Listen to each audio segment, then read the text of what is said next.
இந்த பதிவில் ஏகப்பட்ட ரகசியங்கள் சாயப்பா உங்க காதுல சொல்வதாக நினைத்து கேளுங்க.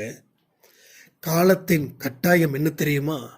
உங்க வாழ்க்கையில இனி என்ன நடக்கும் என்பதை நீங்க தெரிஞ்சு கொள்ளணும் தானே. ஒன்னே ஒண்ணுதான், ஆனந்தமும் பேரானந்த நிலையிலையும் நீ இருப்பாய். என கடவுளால் ஆசீர்வதிக்கப்பட்ட அன்பு குழந்தையாக நீ இருக்கும்போது உன் கண்ணில் எந்த துன்பமும் இனி படாது. ஸோ பாதையை மாற்றணும். வாழ்க்கையில் பொறாமை,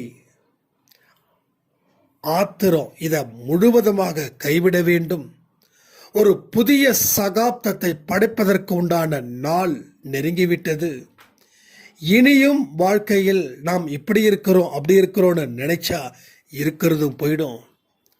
ஸோ சரியான திசையில் பயணிக்கும் போது எத்தனை விஷயங்களை இழந்தோமோ அதை விட நாம் உயர்ந்து நிற்போம். நீங்களே இது நானா அப்படின்ற கேட்கக்கூடிய நாள் வெகு தொலைவில் இல்லை என்பதை மறவாதீர்கள். இது மிக மிக ஆழமான அற்புதமான சாயப்பாவின் வாய்களில் இருந்து வந்த வார்த்தைகள் இங்கே நிறைய இருக்குது. இந்த பதிவை கேட்கும்போது கண்டிப்பாக மெய்சில் இருப்பது நிச்சயம்.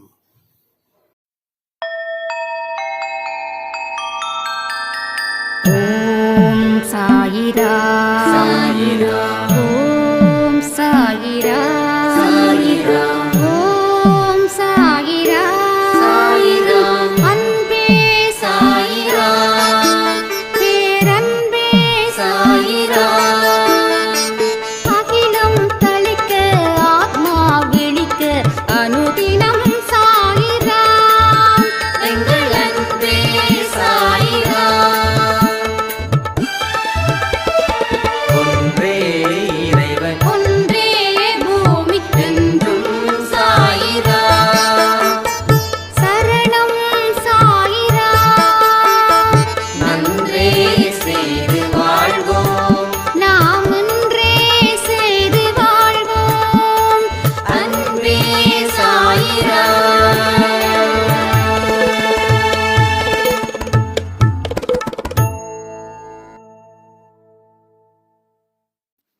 சாயிராம்.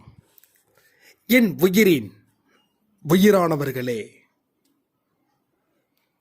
உங்களுக்காக சாயப்பா காத்து கொண்டு இருக்கிறார்.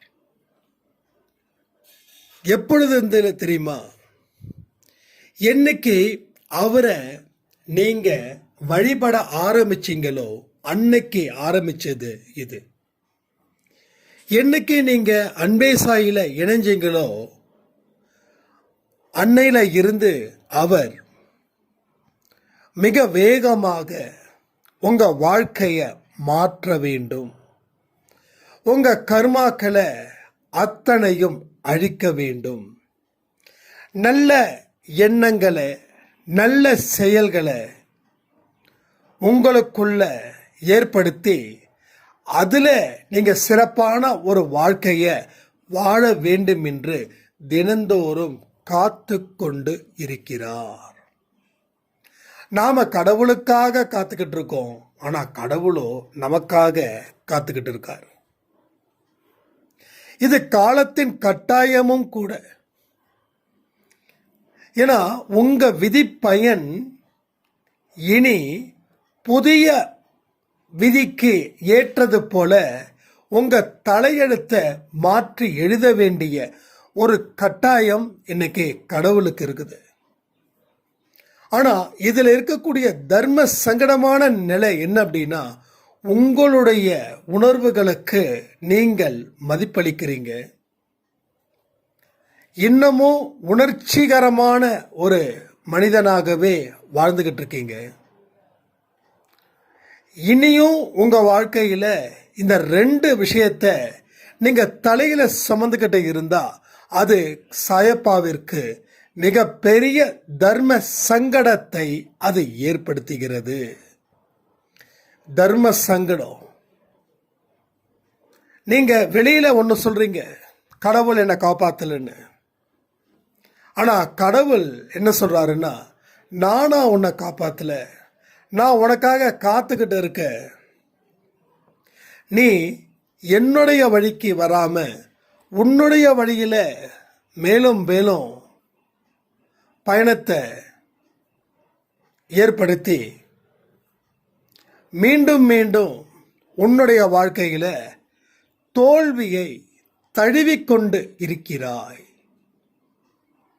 அந்த தோல்வி உன்னை நிம்மதியாக இருக்க விடாது, நிம்மதியாக தூங்கவும் விடாது.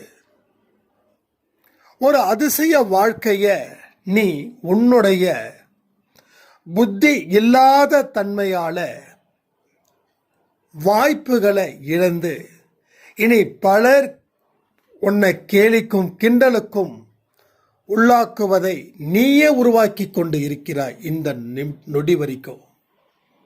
இது எத்தனை பேர் உண்மைன்னு நினைக்கிறீங்க? இதை மறுக்கிறவர்கள் எத்தனை பேர்? இதுதான் உண்மை அப்படின்னு சொல்றவங்க எத்தனை பேர்? சில விஷயங்களை யோசிச்சு முடிவு பண்ணுங்க. குழப்பத்தில் எஸ்ன்னு சொல்ல வேண்டாம், குழப்பத்தில் நோன்னு சொல்ல வேண்டாம். ஏன்னா இதுவரைக்கும் எதையுமே ஆழ்ந்து யோசிக்காம நோ சொல்ல வேண்டிய இடத்துல எஸ்ஸும், எஸ் சொல்ல வேண்டிய இடத்துல நோ சொன்னதால வாழ வேண்டிய இடத்துல வாழ முடியாம இன்னைக்கு ஒதுங்கி விழி பிதுங்கி தலை குனிந்து வாழ்ந்து கொண்டிருக்கீங்க. எந்த ஒரு கேள்விகளை கேட்டாலும், உங்களுக்குள்ள கேட்டாலும் சரி, இல்லை பிறர் உங்ககிட்ட கேள்வி கேட்டாலும் சரி, இல்லை நீங்க சிலர்கிட்ட கேள்வி கேட்டாலும் சரி, ஆழ்ந்து யோசிச்சு வாயை தருங்க. வாய்க்கு பூட்டு ரொம்ப முக்கியம். வீட்டுக்கு பூட்டு வீட்டை பாதுகாக்க, வாய்க்கு பூட்டு உன்னை பாதுகாக்க. எனக்கு ரொம்ப பிடிச்ச வார்த்தை இது. ஜாஸ்தி பேசுறதால நாம பலகீனமான மனிதர்களாக மாறி அடுத்தது மனநோயாளியாக நாம் மாறுகிறோம். பலகீனமான மனுஷன்தான் மனநோயாளியா மாறுறான். இந்த பேய் பிடிக்குது பிசாசு பிடிக்குதுன்னு சொல்றாங்களே, பலகீனமானவனுக்கு தான் அந்த நிலைமை, பலமானவனுக்கு அந்த நிலைமை இல்லை. பேய் இருக்குதா பிசாசு இருக்குதா, இதை பற்றி ஒரு பதிவு நம்ம ஏற்கனவே 2 வருஷத்துக்கு முன்னாடி கொடுத்தாச்சு. உங்களுக்கு இருக்குதா தெரியல அப்படின்னு கேட்டீங்கன்னா நான் இன்னொரு நாள் வீடியோவில் நான் கொடுத்துட்றேன். ஏன்னா ஒரு எமோஷ்னலை நீங்கள் பார்க்கணும் இல்லையா, அதுக்காக. அப்போ எல்லா இடத்துலையும் அளவுக்கு அதிகமான பேச்சு, அந்த பேச்சு புலம்பலா மாறுது. இல்லாததை இருக்குதுன்னு சொல்லும்போது இருக்கிறத தக்க வச்சுக்கிறதுலையே நம்ம போராடிட்டு இருக்கோம். ஒரு மாய பிம்பத்தை உண்மையா முயற்சி செய்தா நம்ம தோத்து போயிடுவோம். பிறருக்காக வாழக்கூடிய வாழ்க்கையில வெற்றி இல்லை, உனக்கான வாழக்கூடிய வாழ்க்கையில வெற்றி உன் தோளில் வந்து சேரும். நீ அந்த வெற்றியை தேட வேண்டிய அவசியமே இல்லை. அந்த வெற்றி உன்னை நோக்கி வருகிறது, அதற்கு நீ அனுமதி கொடு. சாய்ப்பாவோட வார்த்தை. உன் வெற்றி உன்னை தேடி வரும், அதற்கு நீ குறுக்க நிற்காத. தயவு செய்து நீ இதை உடனுக்குடனே மாற்று. உன் வாழ்க்கையில் பல திருப்பங்களை கொடுத்தோம், இன்னைக்கு வரைக்கும் ஒரு ஏமாந்த மனிதனா வாழ்வதை பெருமையா நினைக்கிற. நான் அப்பாவின்னு சொல்றேன், எனக்கு ஏமாற்ற தெரியாதுன்னு சொல்றேன். ஆனா ஏமாந்துகிட்டு இருக்க. இன்னைக்கு ஏமாந்த, நேத்து ஏமாந்த, இன்னைக்கும் ஏமாந்த. இந்த நிலை தொடர்ச்சுன்னா நாளைக்கும் நீ ஏமாறுவ, வரக்கூடிய அத்தனை நாளும் ஏமாறுவ. இதனால பெருமை இல்லை. அறிவை பயன்படுத்தாதது எவ்வளவு பெரிய முட்டாள்தனமோ, அப்போ ஏமாறுபவன் நிச்சயமாக முட்டாள். ஏமாத்துறவன் அறிவாளி, ஏமாறுறவன் முட்டாள். நீ முட்டாளா இருந்து ஏமாந்துக்கிட்டே இருந்தா உன் போக்கில் நீ போயிடு. ஆனா அந்த போக்கில் எந்த இடத்துலையும் உலகம் உன்னை ஒரு பொழுதும் மன்னிக்காது. எழுதி வைத்துக்கொள். உன்னை நீ என்னைக்கே தயார் செய்கிறாயோ அன்னைக்கே உன்னுடைய கைகள் ஆசீர்வதிக்கப்படும், உன்னுடைய கால்கள் ஆசீர்வதிக்கப்படும். ஏன்னா ஒரு செயலை செய்வதற்கு கண் இல்லாமல் செஞ்சிடலாம், காது கேட்காம கூட செஞ்சிடலாம் மனசுல வச்சு சில விஷயத்துல. ஆனா கையும் காலும் தான் எல்லா வேலைகளுக்கும் முதலிடம். உன்னோட கைகளுக்கும் நன்றிகளை சொல்லு, உன் கால்களுக்கும் நன்றிகளை சொல்லு. படைத்தவனுக்கு ஒரு நொடி பொழுதும் நன்றியை சொல். ஸோ இது மாதிரி நிறைய விஷயங்கள் நம்ம வாழ்க்கையில இருக்குது. ஆனா தூக்கி எறிகிறோம். ஒரு தங்கத்தையோ வைரத்தையோ தூக்கி எறிவோமா? அதை விட விலைய மதிக்க முடியாத, இவ்வளவுதான் மதிப்புன்னு சொல்ல முடியாத ஒரு பொக்கிஷத்தை தினந்தோறும் ஒரு நொடியும் தூக்கி எறிஞ்சுக்கிட்டு இருக்கோம். என்ன தெரியுமா? உன்னுடைய மனசு. உன் மனசுல என்ன விதைச்சிருக்க தெரியுமா? அவநம்பிக்கைக்குரிய விதைய தினமும் விதைச்சு அதை நீ மெயின்டைன் வேற பண்ணிட்டு இருக்க. இது காலத்தின் கொடூரம் நாம செஞ்சுக்கிட்டு இருக்கிறது. காலத்தோட கொடூரம். காலத்தை பயன்படுத்திக்காதவன் வாழ்க்கையில என்னைக்குமே முன்னேற மாட்டான். என்கிட்ட ஒரு சாரம் சொன்னாங்க,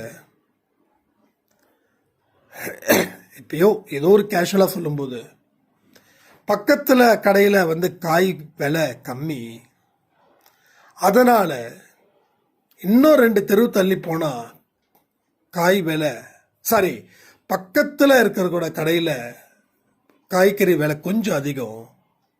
ஆனா இன்னொரு கடை இருக்குது, அது கிட்டத்தட்ட ஒரு 1/2 கிலோமீட்டர் போகணும். அங்க போனா காய்கறி விலை குறைவு, அதனால அங்க போறதுக்கு லேட் ஆகுது. நான் ஆரத்தியை எடுக்க முடியறது இல்லை சாய்ராமன்னு சொன்னாங்க. அவ காசுக்கு கொடுக்கக்கூடிய மதிப்பு காலத்துக்கு கொடுக்கல. சேவ் பண்றது முக்கியம், புத்திசாலித்தனம். அதை விட காலத்தை சரியா பயன்படுத்திக்கிறதும் அதை விட புத்திசாலித்தனம் தானே. அப்ப காலத்தை நீங்க இழக்கலாம், ஆனா பணத்தை இழக்கக்கூடாதுன்னு நினைக்கிறீங்க. ஆனா கண்டிப்பா பணத்தை இழப்பீர்கள், அது நல்லா புரிஞ்சுக்கோங்க. அப்போ போயிட்டு வர பெட்ரோல் செலவு என்ன ஆகுறது? அப்போ 1 மணி நேரத்தை நீ கடைக்கு போகிறதுலையும் வரதுலையும் இருந்தேன்னா அந்த 1 மணி நேரத்தை வேற எதற்காகுவது? அதாவது சச்சரிதம், ஆரத்தி அதெல்லாம் சொல்ல வரவே இல்லை. வேற ஏதாவது ஒரு நல்ல செயலுக்கு அதை பயன்படுத்திக்கலாமே. இப்பயும் சொல்ற, சிக்கனம் பண்றது புத்திசாலித்தனம். அதை விட காலத்தை சரியா பயன்படுத்திக்கலன்னா நீ எவ்வளவுதான் சிக்கனமா இருந்தாலும் நீ கிணத்து தவளையாதான் இருக்க முடியும், அதை தாண்டி வெளியில வர முடியாது. ஸோ நிறைய விஷயங்கள் நம்ம அலட்சியப்படுத்துறோம், தூக்கி எறிகிறோம். அதை பல இடத்துல பல பேர் காலில் போட்டு மிதிக்கிறாங்க. உங்க பொக்கிஷத்தை தினந்தோறும் தூக்கி எறிகிறீங்க. புரிஞ்சுக்கோங்க, நல்ல எண்ணங்களை தூக்கி எறிகிறீங்க. அந்த எண்ணங்கள் தான்ப்பா வாழ்க்கை, எண்ணங்கள் தானா நீ, வேற என்ன? சந்தோஷ் அப்படின்னா உருவமா? இல்லையே. இல்லையே நடையா, என் உடையா? இல்லையே. என்னது? என்னுடைய எண்ணங்கள், என்னுடைய எண்ணங்களுடைய வெளிப்பாடு தான் நான். ஒரு சாய்ராம் சொன்னாங்க, நான் ரொம்ப ஒல்லியா இருக்கேன், ரொம்ப கருப்பா இருக்கேன், மற்றவங்க போல என்னால் மதிப்பான மனுஷனா வாழ முடியல அப்படின்னு தன்னுடைய உருவத்தை கேலி பண்ணி, தன்னுடைய உருவத்தை பார்த்து பயந்து பிறர் கேள்வி பண்ற மாதிரி இருக்குது, நான் எப்படி முன்னேற முடியும்? எனக்கு ஏதாவது ஒரு பதில் சொல்லுங்களேன், எந்த ரூபத்தில் வேணாலும் சொல்லுங்க, நான் கேட்குறேன். நான் உங்களுக்கு சொல்லல, இப்போ நான் சொல்றேன். ஒரே பதில் என்ன தெரியுமா? யாரெல்லாம் அழகா இருக்கிறாங்களோ அவங்கள நீங்க பார்க்குறீங்க, அதனால அவங்கள நீங்க கம்பேர் பண்ணி நீங்கள் ஒர்ஸ்ட்டு, நம்ம உருவம் இப்படி இருக்குது அப்படின்னு. ஆனால் உருவத்துக்கும் செயலுக்கும் வித்தியாசமே ஏகப்பட்டது இருக்குது. உருவம் வேலை செய்வதற்காக கடவுள் கொடுக்கப்பட்டது. ஆனால் செயல் நீ யாருன்னு இந்த உலகத்தை காட்டுறதுக்காக கொடுக்கப்பட்டது. ஸோ செயல் செய்வதற்குத்தான் உருவமே தவிர உருவத்தில் இருக்கக்கூடிய அழகுக்காக இல்லை. நம்ம சினிமா நாடக நடிகர்கள் கிடையாது அழகாக இருக்கணும்னு. நாம் இந்த உலகத்தில் பிறந்தோம். நம்ம கர்ம வினையை சரியான முறையில் அனுபவித்து அதில் இருந்து விடுதலையாகி நம்மளுடைய ஆன்மாவை கடவுளோட பாதத்தில் வச்சுட்டு பிறவி என்ற பெரும் கடலை நம்ம இனி வரக்கூடாதுன்றது தான் நம்ம நோக்கம். சரி, அப்படி பார்த்தா சில பேரை சொல்கிற Abraham Lincoln, Nelson Mandela, so இது மாதிரி சில தலைவர்களை நீங்கள் பாருங்கள். இவங்க அப்படியே அரவிந்த் சுவாமி மாதிரி பயங்கர பிரைட்டா, அஜித் மாதிரி பயங்கர பிரைட்டா யோசிச்சு பார்க்குறீங்க கொஞ்சம். அந்த நெல்சன் மண்டேலா கருப்பாக இருப்பார், ரொம்ப கருப்பார். ஆனால் அவர் ஒரு இனத்துடைய தலைவர். எப்படி உருவாக்க முடிஞ்சது?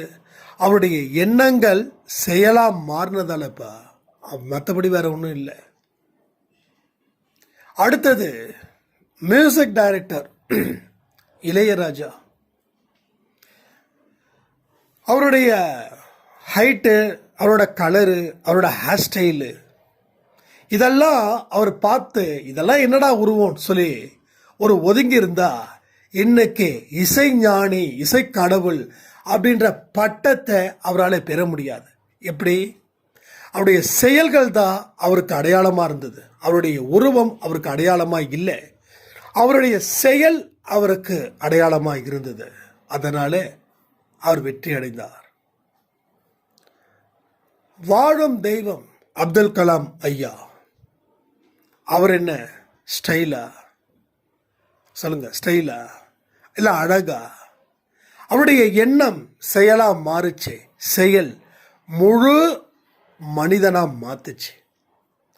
அப்ப நீங்க ஏன் இன்னமும் அந்த காலத்தில் இருக்கீங்க? ஆனா அந்த காலத்துல கூட நல்லா தான் இருந்தாங்க. ஆனா இன்னைக்கு நம்மளோட மோகம் நம்ம அழகா இருக்கணும், அப்பதான் நம்மளை நாம மதிப்பாங்க அப்படின்னு ஒரு மாய பிம்பத்தை நாம ஏற்படுத்திக்கிட்டோம். நல்லா இருந்தாதான் பார்ப்பாங்க, நல்லா இருந்தாதான் மதிப்பாங்க, நல்லா இருந்தாதான் பாராட்டுவாங்க. சத்தியமா சொல்றேன், சான்ஸே கிடையாதுங்க. அது ஒரு சில ஃபீல்டுக்கு வேணா சக்சஸ் ஆகலாம், ஒரு சினிமா இது மாதிரி. ஆனால் எல்லாத்துக்கும் அது செட் ஆகாது, புரிஞ்சுக்கோங்க. எல்லாத்துக்கும் ஒன்றும் இல்லை. அம்பானி என்ன ரொம்ப ஸ்டைலா? அம்பானி ரொம்ப அழகா? இல்லையே. அதை தாண்டி அவருடைய அறிவு அழகா ஆக்குச்சு. அவரை அறிவு அழகா ஆக்குச்சு. சினிமா நடிகர் நடிகைகள் அவங்க அழகா இருந்தாதான் அவங்களுக்கு அந்த தொழில். ஆனால் அதை கூட இந்த மரபை உடைச்சாங்க. யாரு? ரஜினி அவர்களும் விஜயகாந்த் அவர்களும், இந்த இப்போ இருக்கக்கூடிய சிஎம் விஜய் அவர்கள் கூட. ஏன்னா இவங்களாம் யாருமே அப்படி சுண்டு விடுற மாதிரி இப்படி வெள்ளையெல்லாம் கிடையாது. ஸோ நல்லா புரிஞ்சுக்கணும், அழகுன்றது வேற, அறிவுன்றது வேற. உங்களுக்கு என்ன இருக்குதோ அதை நீங்கள் ஸ்ட்ராங் பண்ணுங்க. மாயையில் உட்காராதீங்க, அது சுடும், அது நெருப்பு. நெருப்பில் உட்காரவும் முடியாது, அதுக்காக பனிமலையில் உட்காரவும் முடியாது. நம்ம முதல்ல அதிகப்படியான எதிர்பார்ப்பு உங்களை பொய்யாக்கிடும், உங்களை தர்ம சங்கடத்துக்கு கொண்டு வந்து சேர்த்துடும். ஸோ இதை திரும்ப திரும்ப திரும்ப நினைக்கும் போது நீ காணாம போயிடுவ, உன்னை தேட வேண்டிய நிலையில நீ இருப்ப. எங்கப்பா அவன் கொஞ்ச நாளா இருந்தானே அப்படின்னு விசாரிக்கிற அளவுல நீ போயிட்டனாவே நீ அடையாளத்தை இழக்கிறன்னு அர்த்தம். யாராவது உன்னை பார்க்க முடியல அப்படின்னா நீ எதையுமே செய்யலன்னு அர்த்தம். அப்போ உன்னுடைய பெயர் சொல்லக்கூடிய பிள்ளையா நீ வாழணும்னா உன்னுடைய எண்ணத்தையும் உன்னுடைய செயலையும் நீ இனியும் மந்தத்தின் பிடியில இருந்துட்ட அப்படின்னா எந்த இடத்துலையும் உன்னால எழுந்திருக்கவே முடியாது. அப்போ நம்ம எந்த மாதிரியான ஒரு கட்டமைப்பை உருவாக்குறோம் நினைச்சு பாருங்க. ஒரு வீடு கட்டுவதற்கு இடிப்பதற்காகவா? ஒரு வீடை ஏன் கட்டுறாங்க? இடிக்கணும்னா. அவனை பைத்தியக்காரனா? ஆனா அவனை விட பைத்தியக்காரத்தனமா நாம செஞ்சுக்கிட்டு இருக்கோம். நாம ஒரு வீடு கட்டியிருக்கோம் இடிக்கிறதுக்காகவே. கட்டப்பட்ட வீடை இடிக்கக்கூடாது, வாழணும். இந்த உடல் வீடு, ஆன்மா உயிர். இந்த ஆன்மா வாழணும் இந்த உடலுக்குள்ள. அப்ப நீ ஸ்ட்ராங் ஃபவுண்டேஷனை ஏற்படுத்தணும் எண்ணங்களை வச்சு. It's a concept. இதை வந்து ப்ரூஃப் பண்ண முடியாது. இவர் சொன்னதெல்லாம் நடந்துருமா? சத்தியமா மற்றவங்களுக்கு நடக்கும், உனக்கு நடக்காது. ஏன் சொல்லுங்க? வார்த்தைகளை கேட்கறதுல கூட உங்களுக்கு சலிப்பு.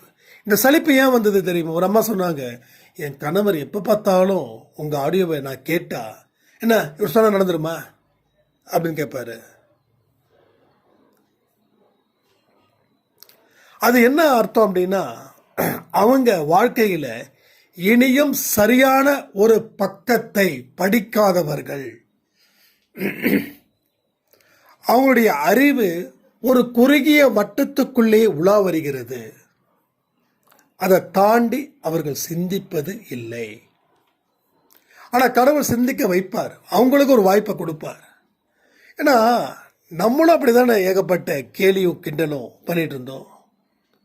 நல்ல விஷயங்கள் சொல்கிறாருப்பா, அவருக்கு என்ன தெரியும் சொன்னமா இல்லையா? அப்போ நம்மளை சொல்லும் போது மட்டும் ஏன் கோபம் வருது? நம்ம கோபமே இல்லை. சீரியஸாக சொல்கிறேன், எனக்கு எந்த கோபமும் இல்லை. என்னுடைய பணியை நான் சிறப்பாக செய்கிறேன்னா, என் மனசாட்சிக்கு நான் ஒரு கிரீன் இங்கில் டிக் பண்ணுறேன்னா அவ்வளோதான். ரெட்டில் டிக் பண்ணக்கூடாது. Red is wrong, green is right. So எல்லா இடத்துலையும் கிரீன் சிக்னலா ரைட். ரெட் சிக்னல் வந்துருச்சுன்னா வரும்போது பார்த்துக்கலாம். அப்போ 10 பேரில் ஒருத்தவங்க நம்ம கருத்துக்கு எதிராக இருக்கிறாங்க, மீதி 9 பேர். அந்த 9 பேர் போதும். 6 பேர் ஆதரிக்கிறாங்க, 4 பேர் ஆதரிக்கல, 6 பேர் போதும். ஸோ மெஜாரிட்டி தானே எல்லாமே, மெஜாரிட்டி தானே. எது ஜாஸ்தியோ அதானே ஆளுமை. அப்போ நமக்குள்ள ஆளுமை பண்றது யாரு? கடவுள். கடவுளோட வார்த்தைகள், அவருடைய கோட்பாடுகள், அவரோட போதனைகள். அப்ப இதை நாம கடைபிடிச்சாவே போதும். இந்த காலம் நமக்கு நின்று பதில் சொல்லும், காத்திருந்து பதில் சொல்லாது. இப்பவே உங்களுக்கு பதில் சொல்லும். பதில் சொல்லிதான் உங்களை அடுத்தடுத்த கட்டத்துக்கு உங்களை தயார் செய்யும். எவ்வளவுதான் சிறந்த மனிதனா இருந்தாலும் ஒரு மனுஷனுக்கு போட்டியும் பொறாமையும் வந்துருச்சுன்னா அவன் சிறந்த மனிதனில இருந்து அவன் தாழ்ந்த மனிதனாகிறான். அப்போ நம்மால முடியல, நம்மளை தாண்டி நம்மள அனுபவம் கூட இல்லாத ஒருத்தன் ஜெயிச்சிருக்கான் அப்படின்னா அவனுக்கு பொறாமை வரக்கூடாது, அவன் பாராட்டணும். அப்போ உள்ள நல்லதையே ப்ராசஸ் பண்ணாதான் வெளிப்படையான சில விஷயங்களை நம்ம சிறப்பாக செய்ய முடியும். ஆனால் உள்ள ஒன்றும் வெளியில் ஒன்றும் இருந்துச்சுன்னா என்னைக்காவது ஒரு நாள் அவனை காட்டி கொடுத்துரும். அப்போ எல்லோரையும் ஆதரி, கடவுள் உன்னை ஆதரிப்பார். உன்னை தாண்டி ஒருத்தன் ஜெயிக்கிறானா முதல் ஆளா நின்று அவனை நீ பாராட்டு. அவன் ஜெயிச்சதை விட கடவுள் உன்னை 10 மடங்கு இன்னும் ஜெயிக்க வைப்பார். இது காலத்தின் கட்டாயம். திரும்பவும் சொல்றேன், காலத்தின் கட்டாயம். இந்த இடத்துல நாம இருக்கிறோம். ஆனா எல்லாமே உங்களுக்கு சிறப்பா மாறப்போகுது. எல்லாமே உங்களுக்கு அதிசயமா நடக்க போகுது. நீங்க என்ன எதிர்பார்த்தீங்க? 10 ரூபாய். இப்போ உங்களுக்கு 10 கோடி கிடைச்சா எப்படி இருக்கும்? அதுதான் கிடைக்க போகுது. ஸோ அழகான அற்புதமான இந்த பதிவுக்கு நானும் சாய்பாக்கு நன்றிகளை சொல்லிக்கிறேன். ஏன்னா பெரிய அளவில் இந்த பதிவு இருக்குது. இதை வீடியோவாக என்னால் கொடுத்துருந்தா இன்னும் சிறப்பாக இருக்குன்னு தோணுச்சு. பட் என்னால் நான் வெளியில் அவுட் ஆஃப் ஸ்டேஷன் இருக்கிறதால எனக்கு கொடுக்க முடியல. அதான். அதே போல் நேற்று நான் ஆடியோ கொடுத்தேன். ஆனால் என்ன ஆச்சு அப்படின்னா அந்த மைக்கு வேலை செய்யலை. அதனால் 30 நிமிஷம் கொடுத்த ஆடியோவை செக் பண்ணி பார்த்தா ஃபஸ்ட்டு 10 நிமிஷம்தான் ப்ளே ஆச்சு, மீதி 20 நிமிஷம் ப்ளே ஆகவே இல்லை. சரி, அதுக்காக நம்ம மைக்கிலையோ இல்லை கஷ்டமோ படக்கூடாது. இல்லை, இது கடவுள் ஏதோ ஒரு விதத்தில் பேன் பண்ணியிருக்கார், ஓகே, நோ இஷ்யூ. ஆனால் 10 மணிக்கு மறு ஒளிபரப்பு போட வேண்டிய கட்டாயம் வந்துடுச்சு. ஆனாலும் நம்ம பதிவு எப்பையும் எந்த இடத்துலையும் நிற்கவே நிற்காது. சில நேரத்தில் 12 மணிக்கெல்லாம் பதிவு கொடுத்துருக்கோம் நைட்டு, சில நேரத்தில் கொடுக்க முடியாமல் யூடியூப்ல இஷ்யூவா. ஏன்னா ஒரு நாளைக்கு 2 பதிவு முக்கியம். சம்டைம்ஸ் வெற்றி நிச்சயம் சாய் சத்தியம் மிஸ் ஆகும். ஆனால் அது 2 பதிவும் என்றைக்குமே இது வரைக்கும் மிஸ் ஆனதா வாய்ப்பே கிடையாது. ஸோ நேற்று நைட்டு பேசுகிறது இன்னும் அருமையான ஒரு விஷயங்கள் நிறைய பேசியிருக்கோம். அது நிச்சயமாக இன்றைக்கி வீடியோ பதிவில் நான் முடிஞ்சால் அதையும் நான் கொடுக்குறேன். ஏன்னா நேற்று கொடுத்ததால் அது மறுபடியும் திரும்பி சுயமாக வருமானு எனக்கு தெரியாது. எது வருதோ அது கடவுள் விட்ட வெளி நம்ம பண்ணிடலாம். ஸோ அற்புதமான ஒரு வாழ்க்கையை சாய்பா கொடுத்துருக்காரு, அதுக்கு நன்றிகளை நம்ம சொல்லிக்கலாம். ஃபுட்டு யாராவது டொனேட் பண்ணலைன்னா தயவு செய்து டொனேட் பண்ணுங்கள். ஸோ இந்த மாதமே முடிய போகுது, ஸோ பார்த்துக்கோங்க, பண்ணுங்கள். இந்த லிஸ்ட்டு இன்னைக்கு இந்த மந்த் எண்டுக்குள்ளே நான் படிச்சிடுறேன். அடுத்தது இந்த யூடியூப் வாட்ஸ்அப் லிங்க்கு ஒன்று நான் ஃபேஸ்புக்கில் அண்ட் என்னோடய வாட்ஸ்அப் ஸ்டேட்டஸில் வச்சுருக்கேன். ஸோ அந்த லிங்க்கில் ஜாயின் பண்ணிக்கோங்க. இதில் பொறுத்த வரைக்கும் நீங்கள் சச்சரிதம் ஆரத்தி எடுக்கணுன்ற அவசியம்லாம் கிடையாது. இது நம்ம அன்பே சாயில் இருக்கக்கூடிய அப்டேட் வரும், சாயப்பட ஆர்டிக்கல் வரும், முக்கியமான மிராக்கிள்ஸ் யாராவது ஷேர் பண்ணாங்கன்னா அது வரும். ஏன்னா இது இன்னமும் உங்களை 24 மணி நேரமும் நல்ல எண்ணங்களோட வச்சிருக்கணும், நல்ல மனதோட உங்களை வச்சிருக்கணுன்றதுக்காக தான். ஸோ இதுக்காக நான் எவ்வளவு வேணாலும் உழைக்கவோ கஷ்டப்படவோ தயார். ஏன்னா இது நம்ம குடும்பம், இந்த குடும்பம் சிறப்பான ஒரு வாழ்க்கையை 8 வரை என் பணி ஓயாதுன்னு சொல்லி இந்த பதிவை நான் முடிக்கிறேன். ஜெய் சாய்ராம்.